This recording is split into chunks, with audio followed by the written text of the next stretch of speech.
सात लोकसभा क्षेत्र के दोनों पार्टियों के संयुक्त कार्यकर्ता की बैठक में आए हुए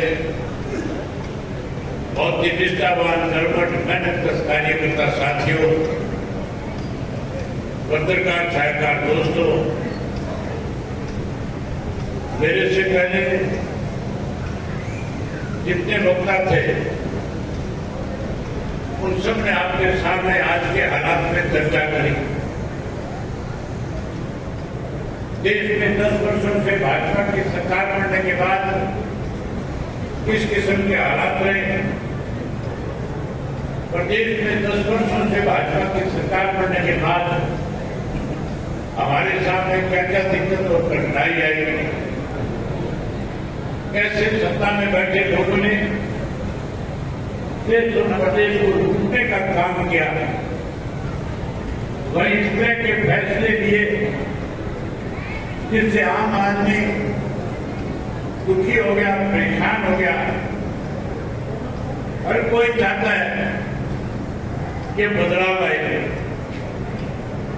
इस चीज को मैंने बहुत नजदीक से पिछले वर्ष फरवरी के महीने में 14 फरवरी से परिवर्तन यात्रा शुरू करी थी। चौधरी ओम प्रकाश चौटाला जी ने नूंह जिला के सिंगार गांव से यात्रा की शुरुआत करवाई थी और उस यात्रा को लेकर के मैं 90 के 90 विधानसभा क्षेत्रों में गया। मैंने 4200 किलोमीटर से ज्यादा का सफर तय किया था और 2000 से ज्यादा गांव, कस्बे और शहर को नापने का काम किया था। लोगों से मिला था, केवल प्रदेश में ये जानने के लिए निकला था कि भारतीय जनता पार्टी और जसपा की सरकार बनने के बाद इस 10 वर्ष में लोगों के सामने क्या क्या दिक्कतें आई है और से अच्छे काम सरकार ने किए हैं। लेकिन साथियों, हैरानी की बात है, उस यात्रा के दौरान जब मैं मेवात से शुरू हुआ, मेवात के गांव में गया, वहां पीने के पानी नहीं था, वहां पे स्कूलों के ताले लगे हुए थे, वहां जाके छोटा मोटा अस्पताल चौधरी ओम प्रकाश चौटाला जी ने बनाया, उसमें डॉक्टर नहीं थे, दवाइयां नहीं थी, सड़क नाम की कोई चीज नहीं थी, लोगों के बुरे हाल थे, लोग परेशान थे। लोग कह रहे थे कि जब भी लोकसभा विधानसभा का चुनाव आएगा हम भारतीय जनता पार्टी को उखाड़ फेंकने का काम करें। साथियों, लोगों ने एक मन बना रखा था कि हमने बड़ा बदलाव जाना है और उसी का नतीजा था कि जब लोकसभा का चुनाव हुआ, प्रदेश की जनता तो यह चाहती थी कि 10 की 10 सीट जो है भारतीय जनता पार्टी को हराई जाए, 10 की 10 सीटों पे भारतीय जनता पार्टी को पार कर दिया जाए। लेकिन भूपेंद्र सिंह हुड्डा नहीं चाहता था कि 10 की 10 सीट इंडिया गठबंधन जीत जाए। अगर भूपेंद्र सिंह हुड्डा की नीयत ठीक होती, अगर कांग्रेस के लोग बेईमान ना होते, तो साथियों, इस तीसरे मोर्चे की शुरुआत तो चौधरी ओम प्रकाश चौटाला ने फतेहाबाद में चौधरी देवीलाल जी का जब जन्मदिन मनाया जा रहा था, उस दिन उसकी शुरुआत करी थी। उसके अंदर अलग अलग पार्टियों के नेताओं को निमंत्रण देकर के हमने बुलाया था, उन लोगों को आमंत्रित किया था जो कांग्रेस और भारतीय जनता पार्टी दोनों के खिलाफ थे। और चौटाला साहब ने वहां पे खुल के उनके सामने ये कहा कि अगर आप देश में बदलाव चाहते हो तो फिर हमें गैर भाजपा और गैर कांग्रेस का एक तीसरा मोर्चा खड़ा करना चाहिए। हर उस व्यक्ति को उस मोर्चे में शामिल करना चाहिए, हर उस पार्टी को उसमें शामिल करना चाहिए जो भारतीय जनता पार्टी और कांग्रेस पार्टी को सत्ता से बाहर दूर रखना चाहते हैं। जब नीतीश कुमार अपना भाषण देने के लिए खड़े हुए, उन्होंने चौटाला साहब से आग्रह किया और कहा कि भारतीय जनता पार्टी को सत्ता से बाहर करने के लिए कांग्रेस पार्टी को भी इसमें शामिल करना चाहते हैं। आप हमें इजाजत दो, हम लोगों से बातचीत करेंगे। चौटाला साहब ने कहा मुझे कोई इतराज नहीं है, भाजपा को सत्ता से बाहर करो, इसके लिए किसी भी राजनीतिक नेता से जाकर के बात करो। लेकिन उन्होंने ये भी कहा था कि मुझे कांग्रेस के लोगों पे भरोसा नहीं है कि कांग्रेस के लोग अपने स्वार्थ के लिए किसी के साथ कितना ही बड़ा धोखा कर सकते हैं। ओम प्रकाश चौटाला का जो अंदेशा था वो सही निकला। जिस नीतीश कुमार ने इस गठबंधन की शुरुआत करी थी, सबसे पहले उसी नीतीश कुमार को उस गठबंधन से दूर कर दिया गया। अगर नीतीश कुमार गठबंधन में होता तो मान के चलो आज भारतीय जनता पार्टी देश में सत्ता में नहीं, सत्ता से बाहर हो जाती। अगर हरियाणा में इंडियन नेशनल लोकदल पार्टी इस गठबंधन का हिस्सा हो जाती तो 10 की 10 सीट जीतते भी नहीं जीतते, फिर 10 की 10 जीतते। लेकिन भूपेंद्र सिंह हुड्डा ने 5 ऐसे प्रत्याशी उतारे जिनका राजनीति से कोई लेना देना नहीं था, जो लोगों के बीच में कभी पॉपुलर नहीं थे। ऐसे लोगों के टिकट दिलाए, ऐसे लोगों को टिकट दिलाए जो कहीं ना कहीं सीधे तौर पे भारतीय जनता पार्टी की मदद कर रहे। साथियों, भूपेंद्र सिंह हुड्डा पूर्ण रूप से भारतीय जनता पार्टी के साथ मिलकर के इस प्रदेश से भारतीय जनता पार्टी को सत्ता से बाहर नहीं करना चाहता। कहीं ना कहीं केवल अपने आप को कैसे बचाया जाए, इसके लिए इसने भाजपा के साथ हाथ मिलाया हुआ है। अब भी आपके सामने आपने देखा है पिछले 6 महीने में भूपेंद्र सिंह हुड्डा ने विधानसभा में भारतीय जनता पार्टी की सरकार के खिलाफ अविश्वास प्रस्ताव लाकर के भारतीय जनता पार्टी को, सरकार को ऑक्सीजन देने का काम किया। जब पता था तेरे पास सीटों की गिनती कम है, जब तेरे पास बहुमत नहीं है, जब तू इस सरकार को गिरा नहीं सकता, तो फिर अविश्वास प्रस्ताव किस बात के लिए लेकर के आए? और फिर जाकर के गवर्नर से मिलता है और कहता है हम कैंडिडेट की खड़ा नहीं करेंगे, सीधे तौर पे भारतीय जनता पार्टी को मदद करना चाह रहा है। अगर कहता है सरकार अलग में है, अगर कहता है बहुमत खो चुकी है, तो फिर राज्यसभा में उम्मीदवार उतारना चाहिए कि नहीं उतारना चाहिए? उम्मीदवार उतारने की बजाय मैदान छोड़ करके भागेगा। भारतीय जनता पार्टी सीधा राज्यसभा की एक सीट का फायदा पहुंचाने का काम करेगा। वहीं उसके साथ साथ साथियों, क्या कांग्रेस भाजपा मिलकर के प्रदेश को कमजोर कर रही है? उसे सत्ता से बाहर करने के लिए हम दोनों को मिल करके लोगों के बीच में जाना चाहिए। आम आदमी की भावना थी, आम कार्यकर्ताओं की भावना थी। जब हमारा पहले गठबंधन हुआ था और जब गठबंधन टूटा था, केवल गठबंधन टूटा था, लेकिन दोनों पार्टी के कार्यकर्ताओं के मन जो आपस में मिले हुए थे वो नहीं टूटे थे। दोनों पार्टी के कार्यकर्ता लगातार इस कोशिश और प्रयास में थे कि हमारा फिर से गठबंधन हो, ताकि हम भाजपा को, कांग्रेस को सत्ता से बाहर करें। हमने आपस में बातचीत करी, कार्यकर्ताओं की भावनाएं जब एक दूसरे के पास शेयर करी, साझा करी, तो दोनों पार्टियों की तरफ से फैसला हो गया कि हम मिलकर के चुनाव लड़ेंगे और मिलकर के चुनाव लड़के भाजपा और कांग्रेस दोनों को, भारतीय जनता पार्टी को सत्ता से बाहर करेंगे और कांग्रेस को सत्ता से दूर रखने का काम करेंगे। साथ ही हुड्डा 10 साल मुख्यमंत्री रहा, आप लोग भेदभाव के शिकार हुए कि नहीं हुए थे?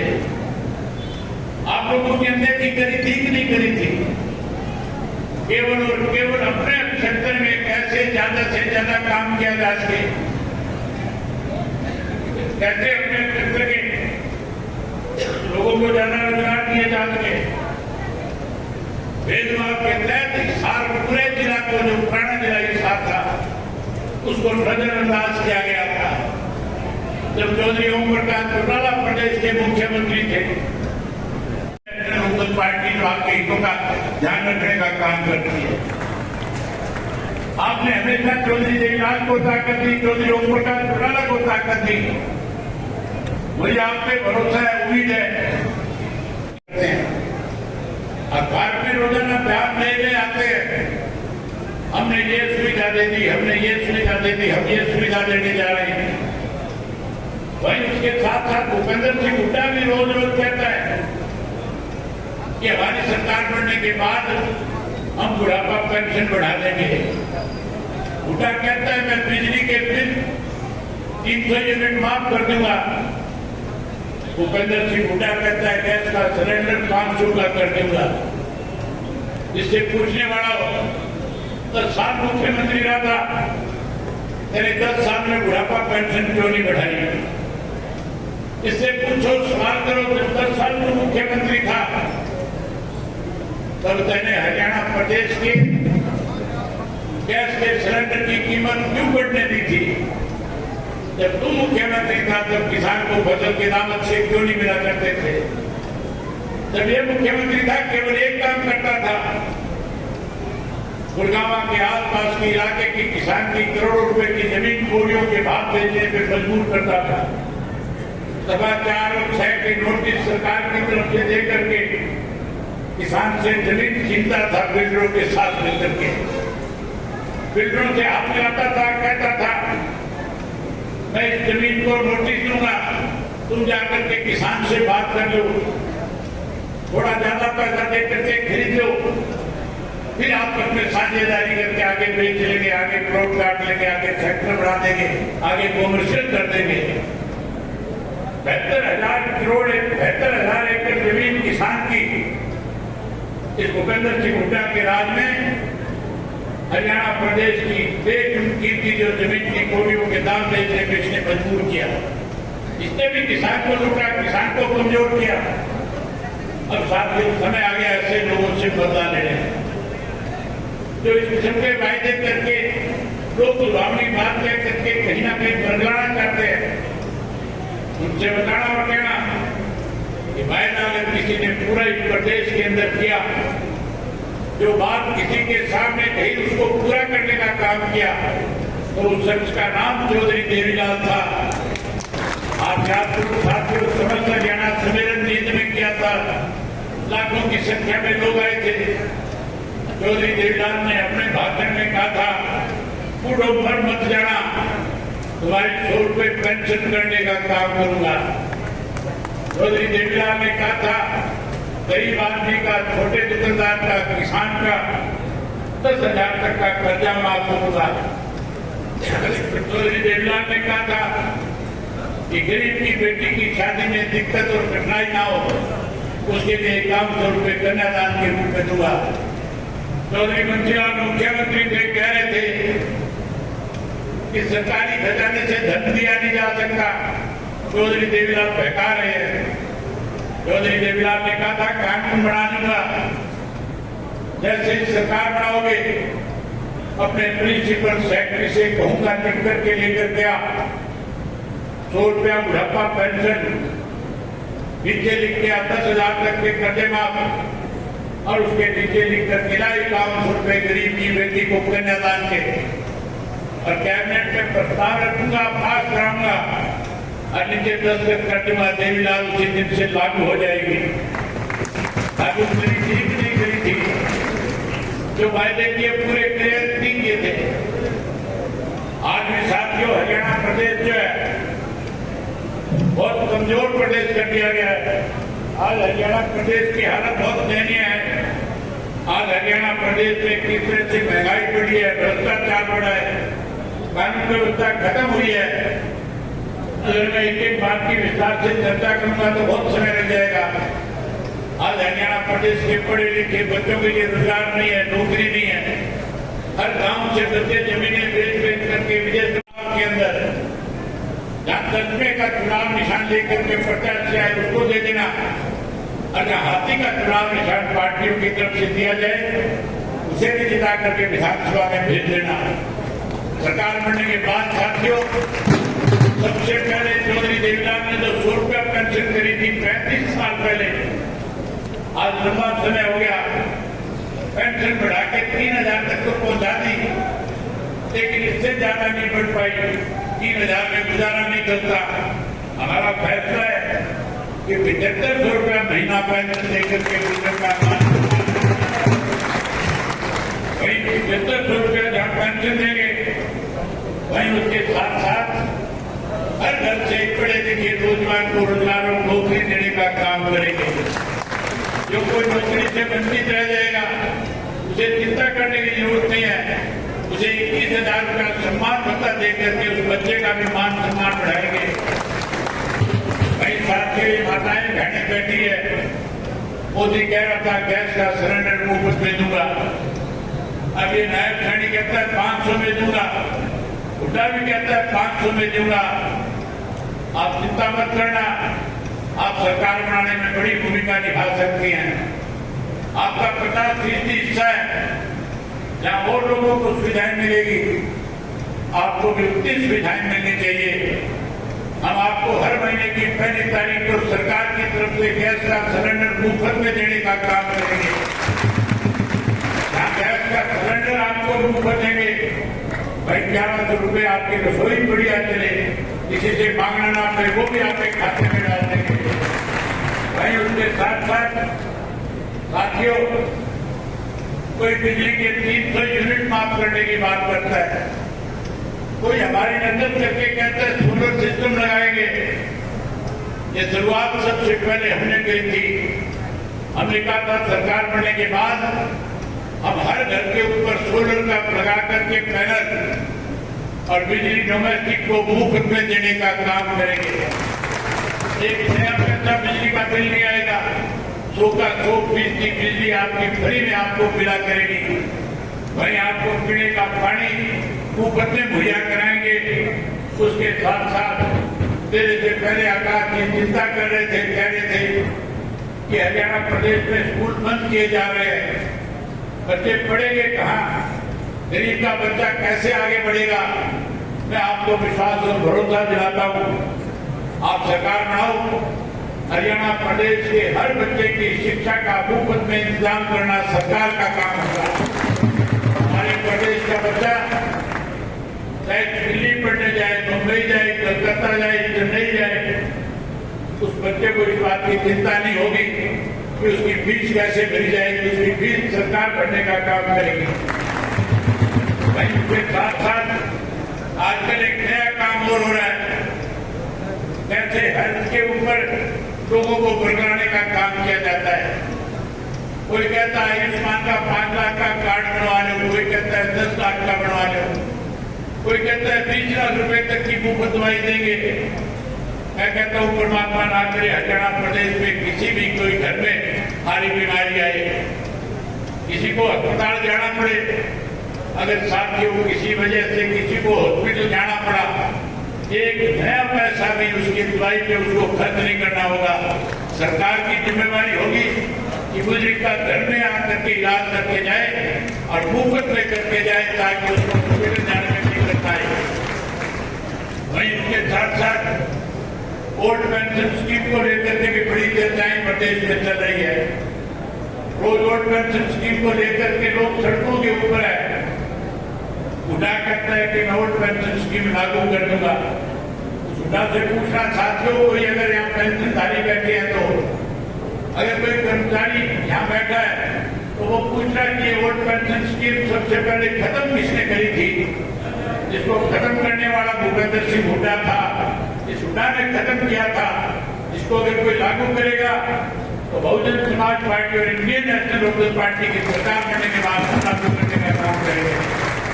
भाई उसके साथ साथ साथियों, आजकल मेरे से पहले आनंद जी ने बताया था कर्मचारी पक्के भर्ती नहीं किए जा रहे, कच्चे लगाए जा रहे हैं। कच्चे कर्मचारी लगा करके दो काम किए जाते हैं। एक तो साथियों कोटा खत्म किया जाता है अनुसूचित जाति का और बैकवर्ड का। इन दोनों जातियों का कोटा खत्म कर रहे हैं, इनको रोजगार से दूर रख रहे हैं। वही साथियों पंचायती लोगों को बैकडोर एंट्री करा करके कहीं ना कहीं नौकरी लगाने का काम सत्ता में बैठे लोग कर रहे हैं। हम पक्की नौकरी का इंतजाम करके देंगे, कोई कच्चा कर्मचारी नहीं रखेंगे, सबको पक्का करने का काम करेंगे। जितना भी बैकडोर का सारा भरेंगे, हर व्यक्ति को जिसको नौकरी चाहिएगी उसे नौकरी और रोजगार देने का काम करेंगे। वही उसके साथ साथ आंगनबाड़ी की वर्कर, आशा वर्कर और सफाई का कर्मचारी रोज सरकार के खिलाफ लड़ाई लड़ रहा है, आंदोलन कर रहा है। मैं जब पोजीशन लीडर था, मैंने अपने बहुत समय तक आंगनबाड़ी के वर्कर को संघर्ष करते उनके बीच में जाकर के खड़े होकर के उसका सहयोग करने का काम किया था। अब भी जहाँ कहीं किसी कर्मचारी की अनदेखी होती है, हमारी पार्टी का एक कार्यकर्ता उसके साथ कंधे से कंधा मिला करके ताकत देता है। उन माताओं और बहनों को भी जाकर के कहना जो आशा बड़ी आंगनबाड़ी की वर्कर है, जो सफाई के कर्मचारी है, हम उनको भी पक्का करेंगे, सफाई नौकरी और रोजगार देने का काम करेंगे, ना कि उनको कच्चा कर्मचारी करके उन लोगों के सामने आंदोलन करने के लिए मजबूर करेंगे। वही साथियों उसके साथ साथ मेरे सामने अभी एक चीज रखी गई है, इस जो आपके पास थर्मल प्लांट है खेजड़ वाला, मैं अनेक बार इस खेजड़ के थर्मल प्लांट में गया हूँ। मुझे याद है जब मैं यात्रा के दौरान, परिवर्तन यात्रा के दौरान आया था, तब भी बहुत सारे कर्मचारियों को, क्योंकि वो पक्के नहीं थे, कच्चे लगे हुए थे, सरकार ने निकाल दिए थे, वो मजबूर कर दिए थे आंदोलन करने में। मुझे जैसे पता लगा मैं उनके बीच में गया और मैंने जाकर से उनसे पूछा कितने दिन से बैठे हो। कहने लगे लंबे समय हो गया, सरकार तो चुनाव नहीं कर रही। मैंने उसी वक्त एमडी को टेलीफोन लगाया था, या कर्मचारी आए होंगे उनको पता इस बात का कि मैंने एमडी को टेलीफोन लगा करके कहा या तो इनका 2 दिन में समाधान कर दो, और अगर समाधान नहीं करोगे तो फिर इन कर्मचारियों के साथ ही नेशनल लोकदल पार्टी का एक कार्यकर्ता करके बैठ जाएगा। मेरे टेलीफोन के बाद 2 दिन में 24 घंटे के अंदर समाधान हुआ था। उन कच्चे कर्मचारियों को फिर से वापस लेने में मजबूर कर दिया था। आज फिर भरोसा दिलाता हूँ, आपको चिंता करने की जरूरत नहीं है। ना केवल खेतर के कर्मचारियों को पक्का करने का काम करेंगे, बल्कि खेतर गांव के लोगों की जमीन दी गई थी, जिनसे वायदा किया गया सरकार की तरफ से कि खेतर के जिन परिवार की जमीन गई उसे एक को नौकरी देंगे। आज तक किसी ने नौकरी रोजगार नहीं दिया। हमारी सरकार बनने के बाद हम उनको भी रोजगार और नौकरी देने का काम करेंगे। वहीं उसके साथ साथ साथियों आंगनबाड़ी वर्कर को और सफाई कर्मचारी को, आशा वर्कर को पक्का करेंगे और 100 गज का प्लाट गरीब आदमी को देकर के उसके अंदर चौधरी देवीलाल आवास योजना के तहत हम पक्का मकान बना करके देंगे, कोई चेष्टा नहीं करेंगे। वहीं उसके साथ साथ ये जो पोर्टल बने हुए हैं, इन पोर्टलों से परेशान हो तो नहीं हो, वोट के बताओ दुखी हो कि नहीं हो। आवाज ऐसा निकला था अपनी, मुझे लगे तुम ही कम हो, दुखी हो रहे हो तो सरकार बना लो, ये पोर्टल बंद कर दूंगा, राशन कार्ड बढ़ा दूंगा, सबकी मौत करा दूंगा। भाई उसके साथ साथ साथियों हम अपनी नई राजधानी बनाएंगे। हम चंडीगढ़ के ऊपर से अपना अधिकार खत्म नहीं करेंगे, जो चंडीगढ़ में हमारा हिस्सा वो लेकर के रहेंगे, लेकिन उसके साथ साथ हम अपनी नई राजधानी बनाएंगे, अलग हाईकोर्ट बनाने का भी काम करेंगे, ताकि लोगों को दिक्कत ना हो, कठिनाई न हो। ये काम तभी संभव है साथियों जब आप सब लोग मिलकर के दोनों पार्टी का एक एक कार्यकर्ता, चुनाव का समय कब रह गया, मुझे आज जानकारी मिली है कि लोग बड़े बदमाश है, इन लोगों को इस बात का डर और भय सता रहा है। जब से हमने दोनों पार्टियों की सिर्फ बैठकें शुरू करी है, भाजपा और कांग्रेस दोनों खेमों के लोगों में चिंता है कि अगर इसी तरह से भीड़ बढ़ती गई, इसी तरह से कार्यकर्ता का मनोबल बढ़ता गया तो फिर आने वाले समय में जब चुनाव होगा दोनों पार्टियों को सत्ता से दूर करके एक गठबंधन की सरकार बना देंगे। इसलिए साथ में बेईमान इकट्ठे होकर के 2-3 हफ्ते चुनाव पहले करा सकते हैं। इसलिए आज से चुनाव में जुट जाओ, आज से गांव में जाओ, शहर और कस्बे में वार्ड में जाओ, लोगों से मिलो, जहाँ लोगों को विश्वास और भरोसा दिलाओ, वही लोगों का दिल जीतने का काम करोगे। जिस दिन भरोसा दिला दोगे, दिल जीत लोगे, उस दिन गठबंधन की सरकार बना लोगे। आपसे उम्मीद करूंगा कि हर साथी आपसे इस काम को आगे बढ़ाएगा। यही बात आपसे कहने करने आया था। आप सबने मेरी बात सुनी, आप सबका बहुत धन्यवाद।